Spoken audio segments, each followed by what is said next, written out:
یہ کہتے ہیں کہ مجھے پہلے مسئلہ معلوم نہیں تھا، جیسے امام صاحب سجدے میں ہیں یا رکوع میں ہیں تو میں تکبیر لگا کے فوراً ہی چلا جایا کرتا تھا اور قیام نہیں کرتا تھا،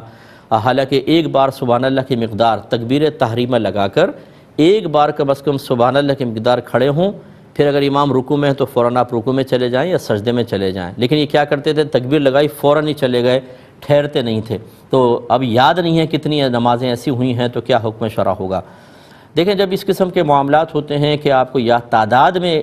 مطلب ڈاؤٹ ہو جاتا ہے تو پھر ہم تحری کرتے ہیں۔ تحری کا مطلب ہوتا ہے دل سے گواہی کو طلب کرنا۔ آپ دل سے پوچھیں کہ کتنی نمازیں ایسی ہوں گی، 10، 12، 15، 20، دل کہ ہاں 20 سے زیادہ نہیں ہوں گی، 5 اور بڑھا لیں، 25 کر کے ان نمازوں کو آپ دوبارہ پڑھ لیں۔ قضا کی نیت سے پڑھیں گے کیونکہ قیام آپ نے ترک کیا، فرض نہیں ہوا تو نماز ہی نہیں ہوئی، اور اللہ تعالیٰ کی بارگاہ میں شرمندگی کے ساتھ توبہ کریں۔ اور ہماری گزارش ہے کہ بہت سارے لوگ ایسے ہی ہوتے ہیں کہ جب انہیں اس قسم کے مسئلے پتہ چلتے ہیں تب وہ سر کو ہاتھ مارتے ہیں، اوہو مجھے تو یہ مسئلہ معلوم ہی نہیں تھا۔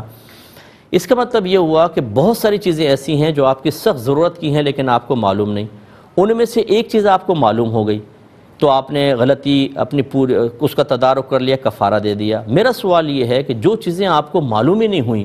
ان کے بارے میں آپ کیا کہتے ہیں؟ اگر آپ اسی طرح مر گئے اور مرنے کے بعد پتہ چلا کہ 25 میں سے ایک چیز تو مجھے پتہ چل گئی تھی لیکن 24 ایسی تھیں کہ مجھے یہی نہیں پتہ تھا کہ وہ میری ضرورت ہیں، اور ان کا علم نہ ہونے کی بنا پہ میں مسلسل گناہ گار ہوتا رہا، تو آپ کا کیا خیال ہے اللہ تعالیٰ آپ کو درگزر فرما دے گا؟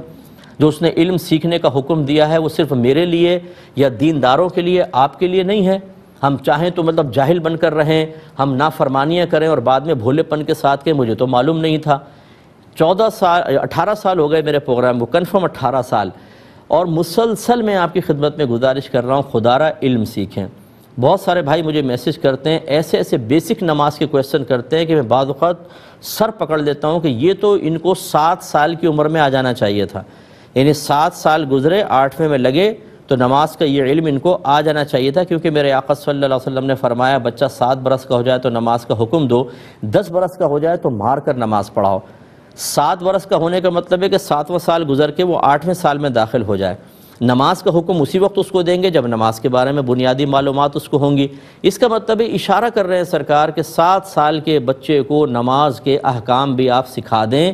تاکہ وہ 8ویں سال میں نماز کو ادا کرے، اور اس کے بعد 10ویں سال میں تو مار کر نماز پڑھائیں۔ اگر بیچ میں کوتاہی ہوئی بھی ہے تو اب بالکل نہیں ہونی چاہیے، اور آپ 40ویں سال میں آ کے یہ کویسچن کر رہے ہیں تو تھوڑا سا اس پہ غور کریں۔